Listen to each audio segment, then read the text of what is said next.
Okay, ഞാൻ ഒരു table പോലെ ഒരു സംഭവം വരയ്ക്കാൻ പോവാണ്. കാരണം ബ്രെയിനകത്ത് നമുക്ക് മൊത്തം പഠിക്കാനുള്ള ആ കൺസെപ്റ്റ് നമ്മൾ ജസ്റ്റ് ഒരു ടേബിൾ പോലെ വരച്ചിട്ട് ഒരു ചാർട്ട്, ഫ്ലോ ചാർട്ട് പോലെ വരച്ചിട്ട് എന്നിട്ട് ഞാൻ ഓരോ കാര്യങ്ങളും എക്സ്പ്ലെയിൻ ചെയ്ത് തരാമേ. പോയിന്റ് ആയിട്ട് തരാം. ബയോളജിയുടെ നിങ്ങളുടെ ഒരു പ്രശ്നമെന്ന് എനിക്ക് തോന്നിയിട്ടുള്ളത്, നിങ്ങൾക്ക് ഈ ചാപ്റ്റേഴ്സിനകത്ത് ഒത്തിരി ഇങ്ങനെ കണ്ടന്റ് ഇങ്ങനെ കിടക്കുന്നതുകൊണ്ട് പോയിന്റ് വൈസ് നിങ്ങൾക്ക് എഴുതിയെടുക്കാനായിട്ടുള്ളൊരു ബുദ്ധിമുട്ടുണ്ട്. അപ്പോൾ അത് നമുക്ക് ഈ ക്ലാസ്സിലൂടെ നമുക്ക് തീർത്ത് തരാം. എങ്ങനെയാ നമുക്ക് ആ പോയിന്റ് ആയിട്ട് എഴുതി അങ്ങനെ നമുക്ക് സെറ്റപ്പ് ആക്കാം. ഓക്കെ, അപ്പോൾ ഇത് എഴുതിക്കോ. ബ്രെയിൻ എഴുതുക.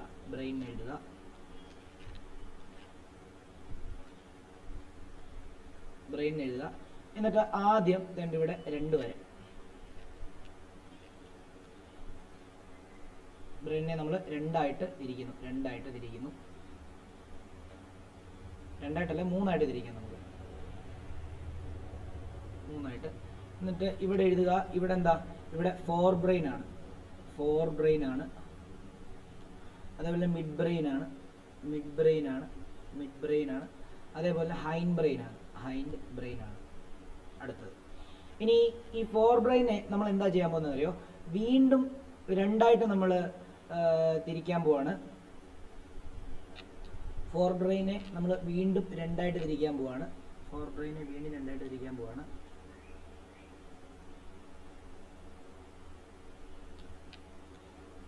സെറിബ്രം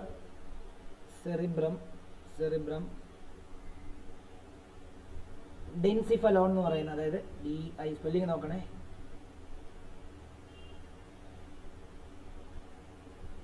ഡെൻസിഫലോൺ എന്ന് പറയും. ഇനി അതിനെ നമ്മൾ എന്ത് ചെയ്യുക?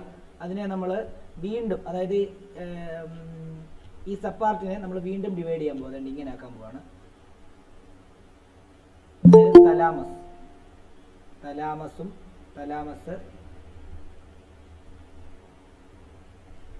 തലാമസും ഹൈപ്പോതലാമസും.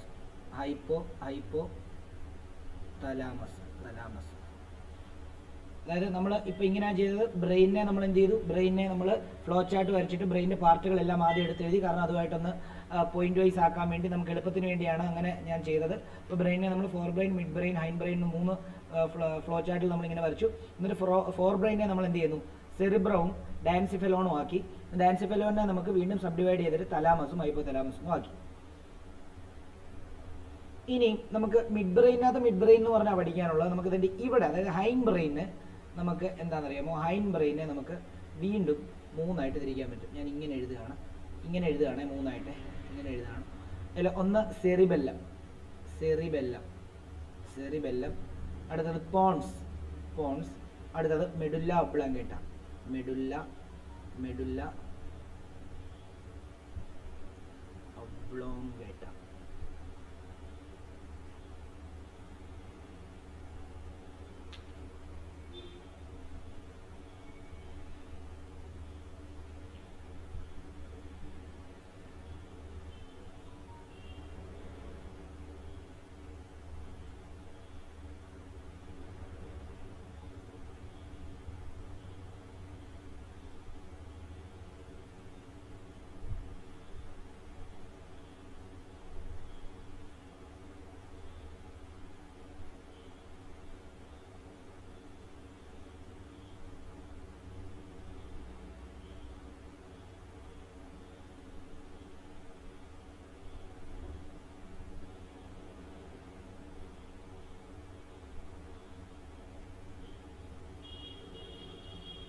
ഓക്കെ, എഴുതിയെടുത്തെന്ന് വിചാരിക്കുന്നു. ഇനിയും ഓരോന്നും നമ്മൾ എക്സ്പ്ലെയിൻ ചെയ്യാൻ പോവാണ്. അതായത് സെറിബ്രം എക്സ്പ്ലെയിൻ ചെയ്യാൻ പോവാണ്. എന്നിട്ട് അണ്ടർലൈൻ ചെയ്തിട്ട് എഴുതുക. ഒരു ഡോട്ട് ഇടുക. It is divided into two cerebral hemisphere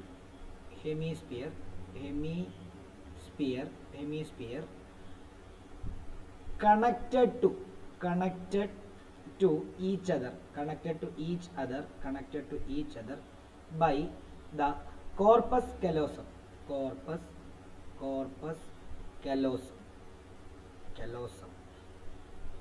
അതായത് നമ്മൾ ഓർക്കേണ്ടത് സെറിബ്രം എന്ന് പറയുന്നത് നമുക്കറിയാം, അതായത് നമ്മുടെ ഫോർ ബ്രെയിൻ്റെ ഒരു പാർട്ടാണ്. അത് 2 ഹെമിസ്ഫിയർ ആയിട്ടാണ് ഇരിക്കുന്നത്. ആ 2 ഹെമിസ്ഫിയറിൽ നമുക്കറിയാമല്ലോ, തലച്ചോറ് നമ്മളിങ്ങനെ നോക്കുന്ന സമയത്ത് ഡിവൈഡ് ചെയ്തായിരിക്കുന്നത്. അതിനെ രണ്ട് ആ ഹെമിസ്ഫിയറിനെ കണക്ട് ചെയ്യുന്ന ആ പാർട്ടിന് പറയുന്ന പേര് കോർപ്പസ് കലോസം എന്നാണ്. ഓർത്ത് വെച്ചോണം, വളരെ ഇമ്പോർട്ടൻ്റ് ആയിട്ടുള്ളൊരു സെൻറ്റൻസ് ആണത്. ഇനിയും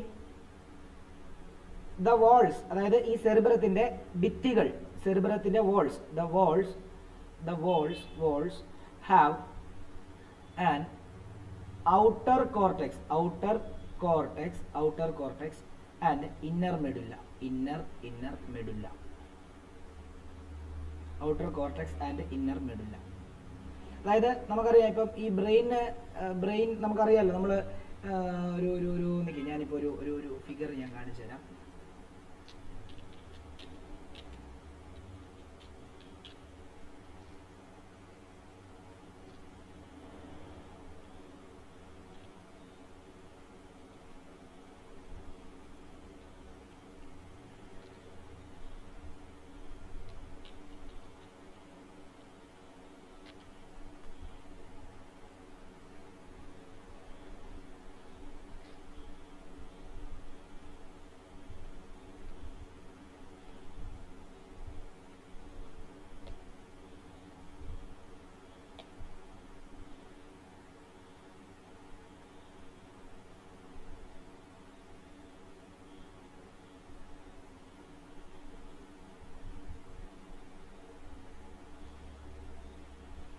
ഓക്കെ, നിങ്ങൾ നോക്കിക്കഴിഞ്ഞ് കഴിഞ്ഞാൽ നോക്കിയോ, ഈ സെറിബ്രം എന്ന് പറയുന്ന ഭാഗം ഇതാണ് കണ്ടോ, ഇങ്ങനെ ഈ കൺവല്യൂഷൻസ് ആയിട്ട് ഇങ്ങനെ ഇരിക്കുന്ന ഭാഗമാണ് സെറിബ്രം.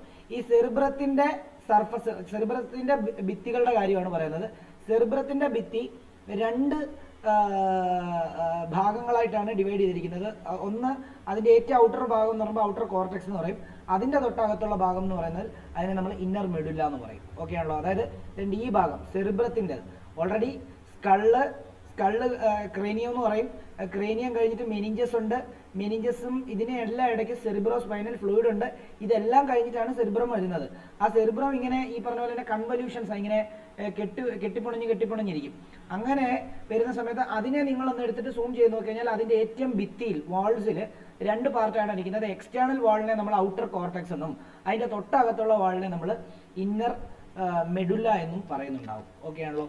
ഞാൻ ആ പടം നോക്കാം, എന്തായാലും നോക്കിക്കോളൂ, പറയും. ഇനി അടുത്ത നോക്കിയോ. ദ കോർട്ടെക്സ് കണ്ടെയ്ൻ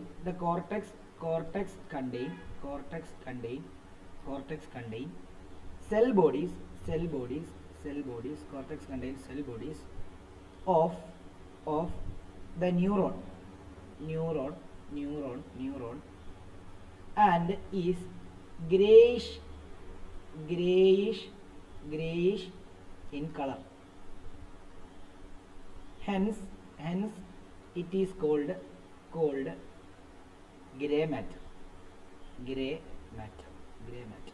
അതായത് ഈ കോർട്ടെക്സിൻ്റെ ഉള്ളിലാണ് ന്യൂറോൺസിൻ്റെ സെൽ ബോഡീസ് ഇഷ്ടത്തിനുണ്ട്. അപ്പം എന്താണ്, അത് ഗ്രേ കളറിലാണ് ഇരിക്കുന്നത്. അതുകൊണ്ട് അതിനെ ഗ്രേ മാറ്റർ എന്ന് വിളിക്കുന്നു. അടുത്ത ഡോട്ട് എഴുതാം.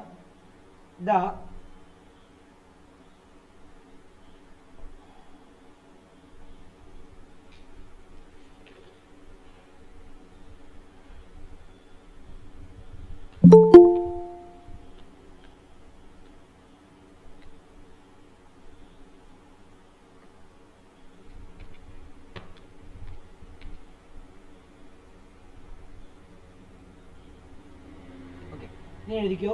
The medulla consists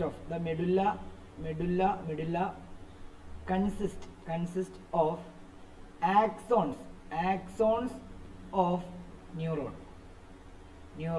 fibers and is called neuron fibers എന്ന് വേണ്ട, nerve fiber എന്ന് എഴുതുക, അല്ലെങ്കിൽ ന്യൂറോൺ എന്ന് എഴുതുക. Neuron and is called white matter.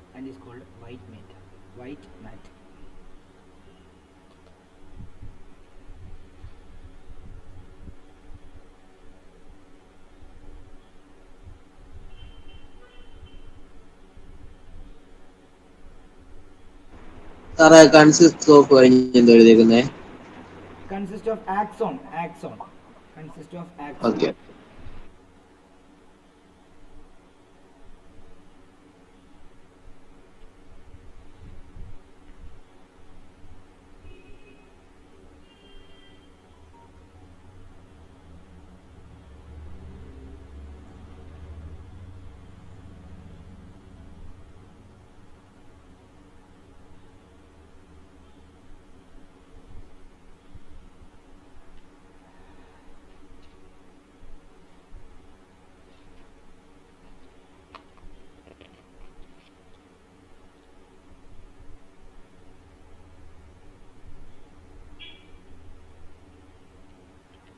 അടുത്ത് എഴുതിക്കൂ. അടുത്ത് എഴുതിക്കൂ. അടുത്തത് സെറിബെല്ലം. സെറിബെല്ലത്തിനകത്ത് എഴുതേണ്ടത് ഡോട്ട് എഴുതേണ്ടത് it is located at the base of cerebrum.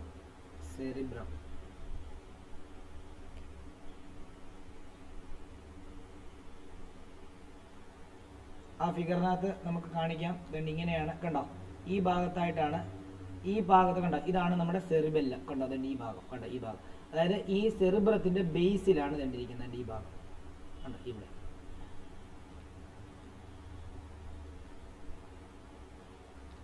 അടുത്ത ഡോട്ട് ഇട്ട് എഴുതാം.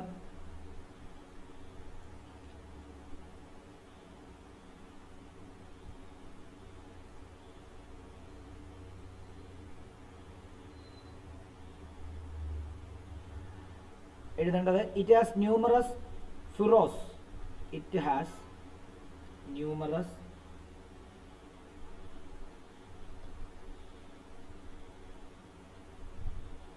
ഈ ചാലുകൾ എന്ന് പറയും. അതായത് ഈ ചെറിയ ചെറിയ എന്താണ് ഇതുണ്ട്, ഈ ഒരു ഭാഗത്തെയാണ് ചാലുകളായിട്ട് സങ്കല്പിക്കുന്നത്. കണ്ടോ? ഇവിടെ നിന്ന് കണ്ടോ? ഇങ്ങനെ കുറേ ഒരു മുടിനാര് പോലെ ഇങ്ങനെ പോകുന്നുണ്ട്. നമ്മുടെ ഡെൻഡ്രൈറ്റ് ആക്സോ, മറ്റേ ഡെൻഡ്രൈറ്റും സെൽ ബോഡിയും തമ്മിൽ കണക്ട് ചെയ്യുന്ന ആ ഭാഗം പോലെ തന്നെ ഇങ്ങനെ ഈ ചാല്, ഈ വെള്ളം പോകുന്ന ചെറിയ ചാലുകളില്ല, ആ ചാലുകൾ പോലെയല്ലേ ഇരിക്കുന്നത്. അപ്പോൾ അതാണ് അത് ഉദ്ദേശിച്ചിരിക്കുന്നത്.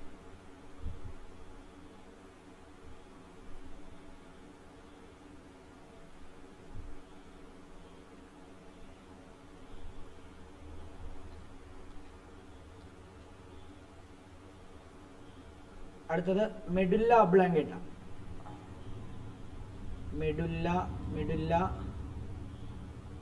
ഒബ്ലോങ്കേറ്റ. ഡോട്ട് എഴുതേണ്ടത് it is located at the base of the skull. It is റഫ്ലി triangular. It continuous behind the brain as the spinal cord.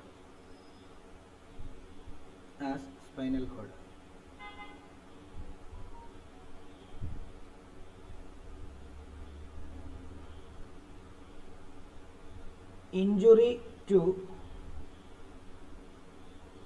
medulla oblongata results in death.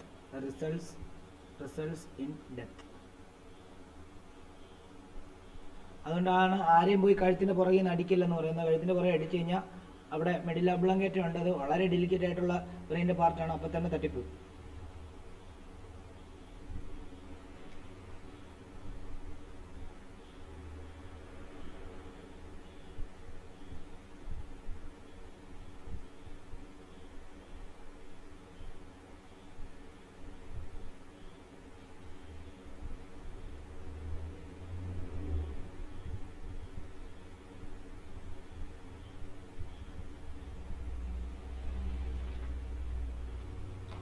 എന്നിട്ട് ജനറൽ ആയിട്ട് കുറച്ച് ഡോട്ട് ഇട്ടിട്ട് കുറച്ച് കാര്യങ്ങൾ എഴുതിക്കുക. അതായത് മിഡ് ബ്രെയിനും ഫോർ ബ്രെയിനും ഹൈൻഡ് ബ്രെയിനെ പറ്റി general ആയിട്ടുള്ള കുറച്ച് കാര്യങ്ങൾ ഡോട്ട് ഇട്ടിട്ട് എഴുതാം.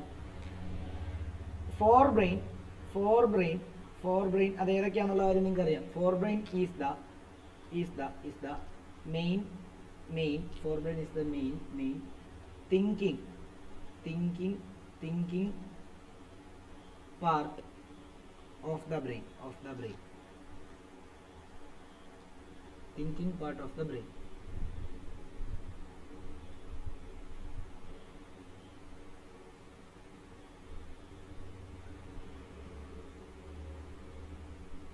It has regions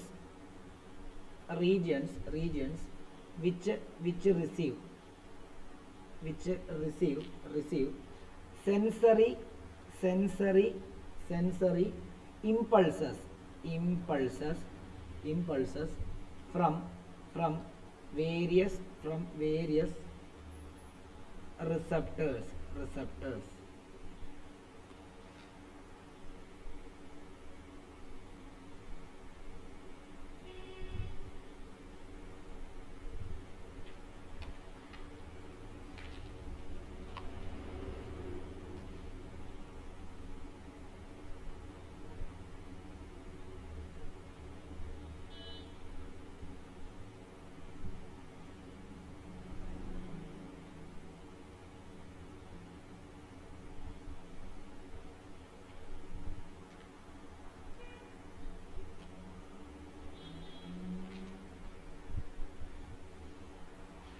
അതായത് ഫോർ ബ്രെയിൻ എന്ന് പറയുമ്പോൾ തിങ്കിങ് പാർട്ട്, നമ്മുടെ ചിന്തകളെ നിയന്ത്രിക്കുന്നത് ബ്രെയിൻ്റെ ഫോർ ബ്രെയിൻ ആണെന്നാണ് അവിടെ പറയുന്നത്. കാരണം അവിടെ ഒത്തിരി റിസപ്റ്റേഴ്സ് ഉണ്ട്. സെൻസറി ഇമ്പൾസ് എന്ത് ചെയ്യും, അത് റിസീവ് ചെയ്തിട്ട് അതിനെ ഇൻഫർമേഷൻ ആക്കി മാറ്റിയിട്ട് അതെന്ത് ചെയ്യും, അത് പ്രോസസ്സ് ചെയ്ത് നമുക്ക് എന്താ വേണ്ട കാര്യങ്ങൾ പ്രൊവൈഡ് ചെയ്ത് തരും എന്നുള്ളതാണ് അവിടെ ഉദ്ദേശിക്കുന്നത്. അപ്പം ഇപ്പം ഈ പറഞ്ഞ പോലെ തന്നെ, അതായത് ഇപ്പം നമ്മൾ ഭക്ഷണം കഴിച്ചിട്ട് നമുക്ക് മതി എന്നുള്ളൊരു ഫീല് വരുന്നത് എല്ലാം, ആ ഒരു ഫീലൊക്കെ വരുന്നത് കൺട്രോൾ ചെയ്യുന്നതെല്ലാം എന്താ, ഫോർ ബ്രെയിൻ ആണ്. അതേപോലെ തന്നെ ഡിസിഷൻ മേക്കിങ്, ഇതെല്ലാം നിയന്ത്രിക്കുന്നത് നമ്മുടെ ഫോർ ബ്രെയിൻ ആണെന്നുള്ള കാര്യം ആലോചിക്കുക. അതായത് ഹിയറിങ്ങിന്, അതായത് നമ്മളൊരു സാധനം കേൾക്കുന്നു, ആ കേട്ട കാര്യം പ്രോസസ്സ് ചെയ്യുന്നത് ഫോർ ബ്രെയിൻ്റെ ഒരു സ്പെഷ്യലൈസ്ഡ് പാർട്ടാണ്. അതേപോലെ നമ്മളൊരു സാധനം കണ്ടു, ആ കണ്ട കാര്യം കണ്ട ഇൻഫോർമേഷൻ അത് സെൻസറി ഇമ്പൾസ് ആയിട്ട് കൺവേർട്ട് ചെയ്ത് റിസപ്റ്ററിൽ അത് റിസീവ് ചെയ്ത് അതിൻ്റെ കൃത്യമായിട്ടുള്ള എന്താണ് ഇൻഫർമേഷൻസ് എല്ലാം സ്റ്റോർ ചെയ്യുന്നതും അത് റെസ്പോണ്ട് ചെയ്യാൻ വേണ്ടി പ്രൊവൈഡ് ചെയ്യുന്നതും എല്ലാം ഫോർ ബ്രെയിൻ ആണ്.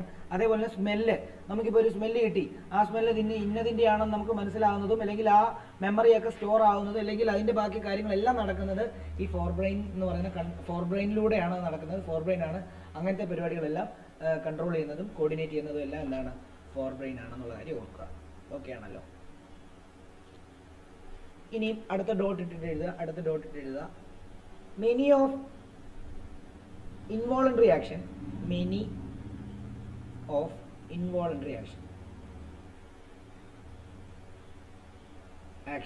actions are controlled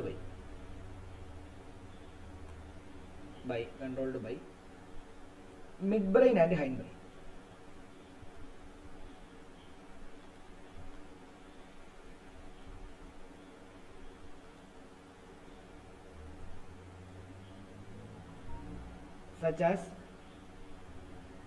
Such as blood pressure,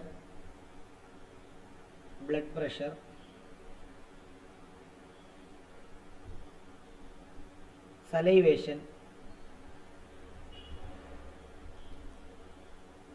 vomiting,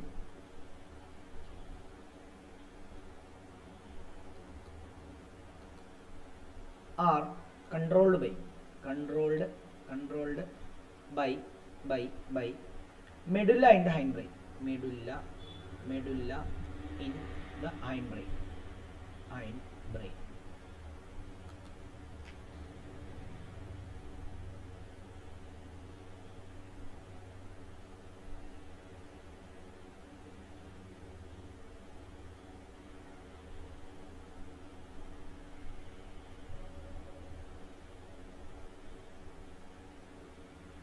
അടുത്ത ഡോട്ട് എഴുതുക. Maintaining the posture, maintenance of posture,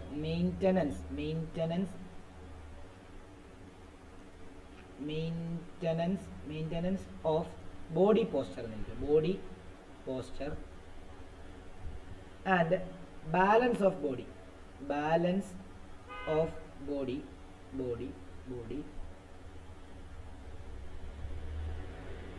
is controlled by cerebellum.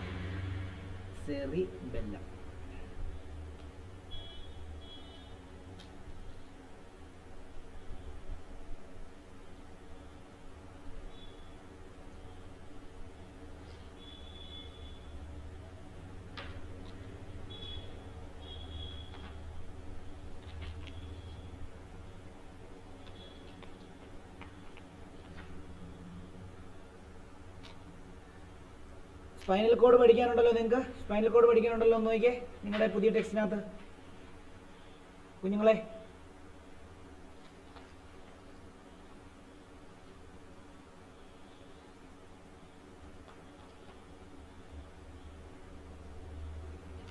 Sai ഉണ്ടോ ഇവിടെ? സായി, ദേവജിത്ത്, സായി ആരെല്ലാം ഉണ്ടോ? ദേവജിത്ത് ഉണ്ടോ? ഉണ്ട്. സായി, സായി പറഞ്ഞേ നമ്മൾ ആ സ്പൈനൽ കോഡ് പഠിക്കാനുണ്ടായിരുന്നു ചാപ്റ്ററിനകത്ത്. അല്ലെങ്കിൽ പഠിപ്പിച്ചവർ, സ്കൂളിൽ പഠിപ്പിച്ചവർ പറഞ്ഞേ, നമ്മുടെ അൻകിത്ത് പറഞ്ഞേ, അൻകിത്തോ സിദ്ധാർത്ഥോ ഒക്കെ പറഞ്ഞേ.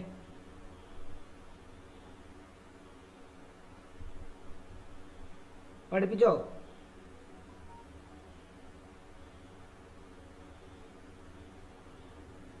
ഓക്കെ, ഇല്ലെങ്കിൽ അതും കൂടെ അങ്ങ് എഴുതിക്കോ. ചോദ്യങ്ങൾ വരാറുണ്ട്, അതും കൂടെ എഴുതിക്കോ. ബി എന്ന് നമ്മൾ എ എന്ന് എഴുതിയിട്ട് ബ്രെയിൻ എന്ന് എഴുതി, ബി എന്ന് എഴുതിയിട്ട് സ്പൈനൽ കോഡ് എന്നും കൂടെ എഴുതുക. Spinal cord, spinal cord, spinal cord. Dot ഇട്ട് എഴുതുക. Extend, extend from the medulla, medulla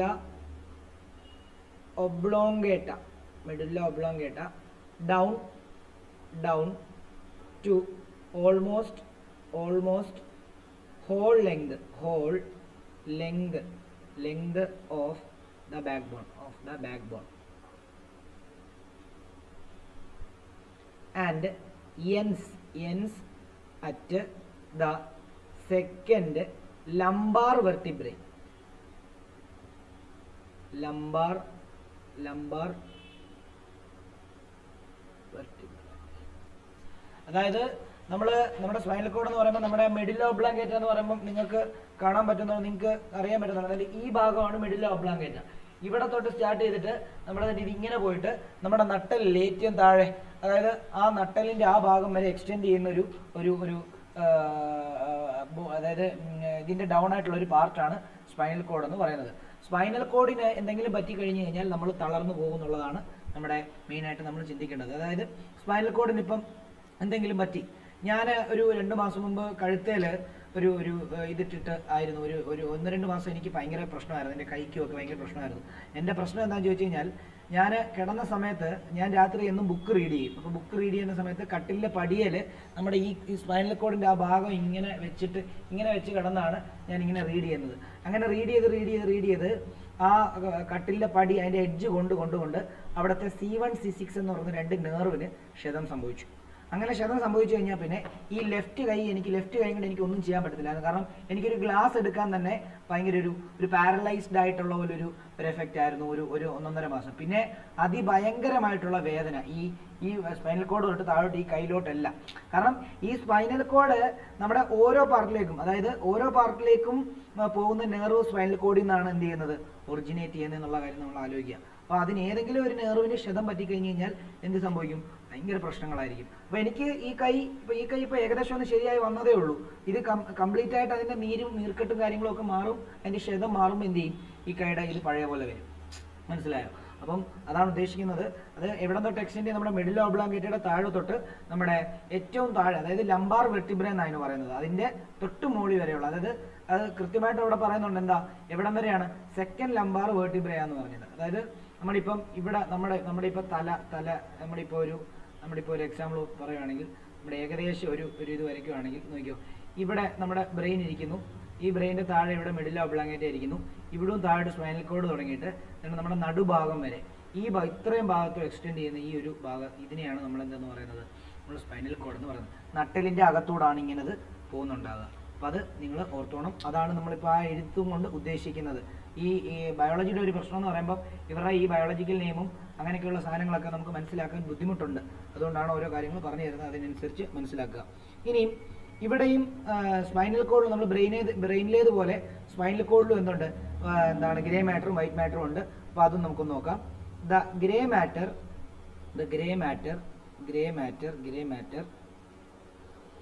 is on the inner side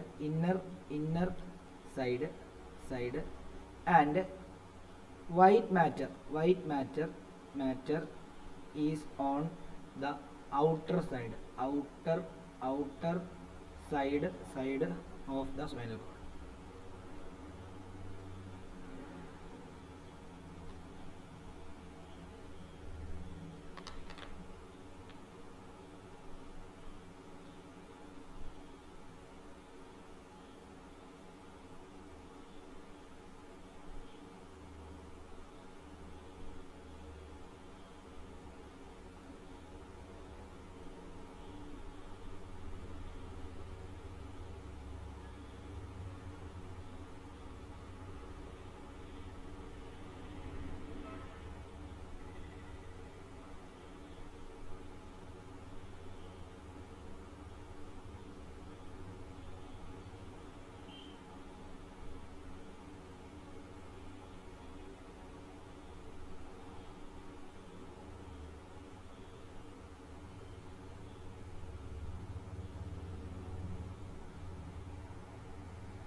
അടുത്ത എഴുതിക്കോ, the spinal cord is responsible four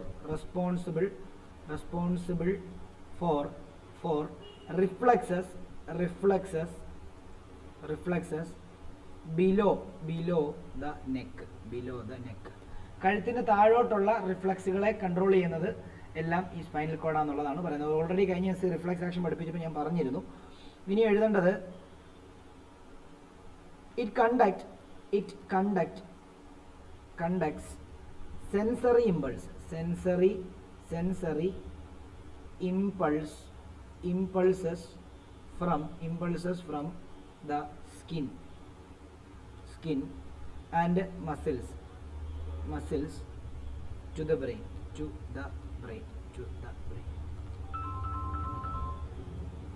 അടുത്തത് it conducts motor response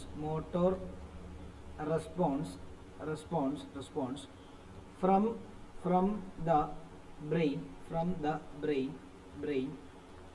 to muscles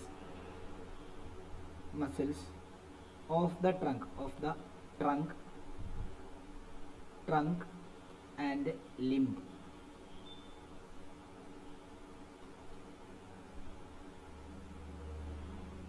അതായത് നമ്മളിപ്പോൾ ഒരു ഉദാഹരണം പറയാം. നമ്മളെ പട്ടി കടിക്കാൻ വന്നപ്പം കല്ലെടുത്തെറിയണം അല്ലെങ്കിൽ ഓടണം എന്നെല്ലാം ഉള്ള മെസ്സേജുകൾ ശരിക്കും പറഞ്ഞു കഴിഞ്ഞാൽ സ്പൈനൽ കോഡ് ത്രൂ ആണ് എന്ത് ചെയ്യുന്നത്, മോട്ടോർ ബ്രെയിനിൽ നിന്നുള്ള മെസ്സേജ് പ്രോസസ്സ് ചെയ്തിട്ട് സ്പൈനൽ കോഡ് ത്രൂ എന്ത് ചെയ്യുന്നു, അത് മോട്ടോർ ന്യൂറോൺ വഴി മസിൽസിന് ഇൻഫർമേഷൻ കൊടുക്കുന്നു. അത് എവിടം വരെ പോകുന്നു, നമ്മുടെ കണങ്കാലിൻ്റെ അറ്റം വരെ, അതായത് നമ്മുടെ കാലിൻ്റെ വിരൽ വരെ അതിനകത്ത് എന്ത് ചെയ്യുന്നുണ്ട്, അതിനകത്ത് പങ്കെടുക്കുന്നുണ്ട് എന്നുള്ളതാണ് അതിനകത്തെ സത്യം. ഓക്കെ ആണല്ലോ?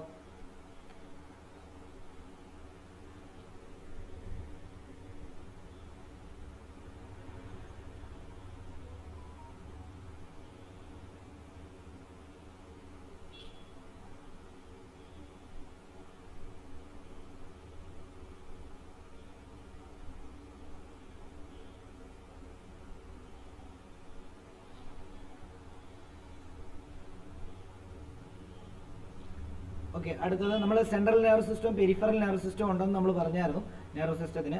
ഇനി അടുത്തത് പെരിഫറൽ നെർവസ് സിസ്റ്റം എന്നുള്ളതാണ് നമ്മൾ പഠിക്കാൻ പോകുന്നത്. Peripheral nervous system.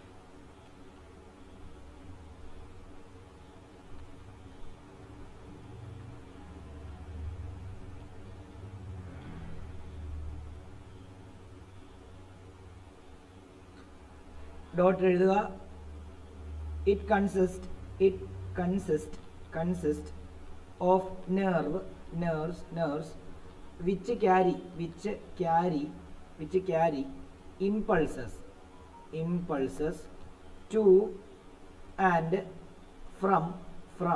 from the central nervous system. അതായത് it consists of nerves which carry impulses to and from central nervous system. Central nervous സിസ്റ്റത്തിലോട്ടും അവിടെ നിന്ന് തിരിച്ചും എന്താണ് ഇമ്പൾസസിനെ ക്യാരി ചെയ്യാൻ വേണ്ടി സഹായിക്കുന്ന ഒരു നെർവസ് സിസ്റ്റമാണ്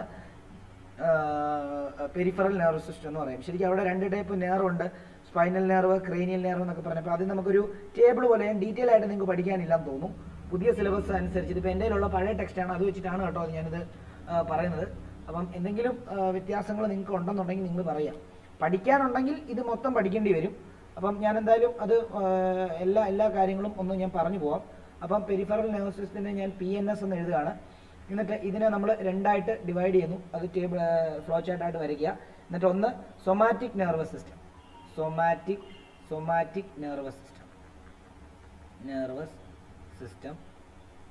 അതേപോലെ ഓട്ടോണോമസ് നെർവസ് സിസ്റ്റം.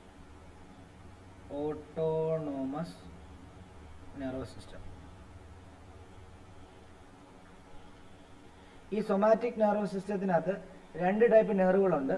ഒന്ന് ക്രേനിയൽ നെർവും സ്പൈനൽ നെർവും. Cranial nerve spinal nerve. ഈ ഓട്ടോണോമസിനെ അതേപോലെ നമുക്ക് 2ആയിട്ട് സ്പ്ലിറ്റ് ചെയ്തിട്ട് സിമ്പതറ്റിക് സിസ്റ്റവും പാരാസിമ്പതറ്റിക് സിസ്റ്റവും എന്ന് നമുക്ക് 2ആയിട്ട് ഡിവൈഡ് ചെയ്യാം. സിമ്പത്തറ്റിക് സിസ്റ്റവും parasympathetic system. Parasympathetic system. Parasympathetic system.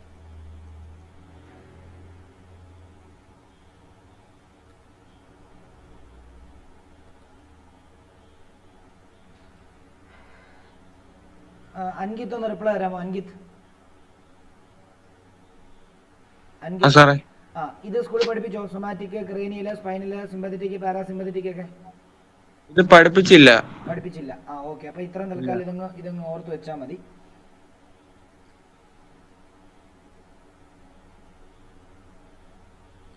Shreya പഠിപ്പിച്ചായിരുന്നോ ഇത്? ശ്രേയ ഒന്ന് പറഞ്ഞേ. പഠിപ്പിച്ചായിരുന്നു. ഇത് ഡീറ്റെയിൽ ആയിട്ട് പഠിച്ചോ? ക്രേനിയൽ നെർവ് ഒക്കെ എന്താന്ന് പറഞ്ഞു തന്നായിരുന്നോ? ഈ ഫ്ലോ ചാർട്ട് തന്നായിരുന്നു. ഓക്കെ. അപ്പോൾ ഒരു കാര്യം ചെയ്യാം, 2 കാര്യം കൂടെ എഴുതിക്കുക. അതൊക്കെ എപ്പോഴും ക്വസ്റ്റ്യൻ ചോദിക്കുന്നത് 2 ഡോട്ട് ഇട്ട് 2 കാര്യം കൂടെ ഉൾപ്പെടുത്തിയിട്ട് ആ 2 കാര്യത്തിനകത്ത് ഈ ടോപ്പിക്കിന്റെ എല്ലാ കാര്യങ്ങളും നമുക്ക് തീർത്തു തരാം. എഴുതിക്കുക. The somatic nervous system somatic nervous system is made up of 12 pair of cranial nerve. ഇത് സാധാരണ ചോദിക്കാറുള്ളതാണ്, അതുകൊണ്ടാണ് തരുന്നത്. ക്രേനിയൽ നെർവും 12 pair of cranial nerve and 31 pair of spinal nerve.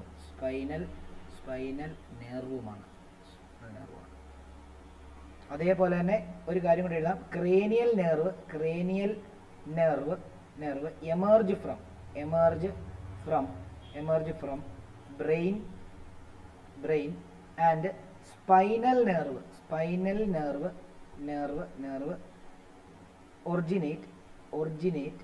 originate from the dorsal and ventral roots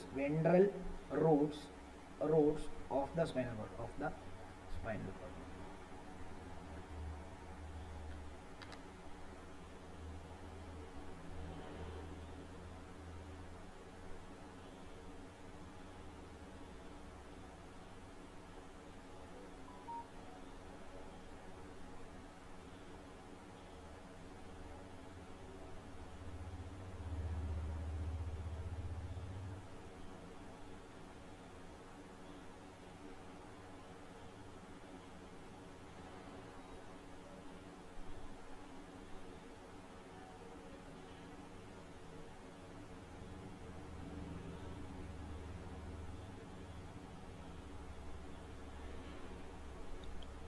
originate from the അത് കഴിഞ്ഞ് എന്ത് സാറേ എഴുതിയേക്കുന്നേ? Originate from the dorsal and ventral roots of spinal cord.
Okay കുഞ്ഞോളെ, coordination in plant കൂടെ ഉണ്ട് നമുക്ക് പഠിക്കാൻ. അത് നമുക്ക് അടുത്ത ക്ലാസ്സിൽ പഠിക്കാമേ.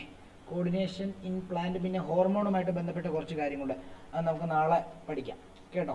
ഇത്രയും ഓക്കെ ആണോ? നിങ്ങളൊന്ന് എല്ലാവരും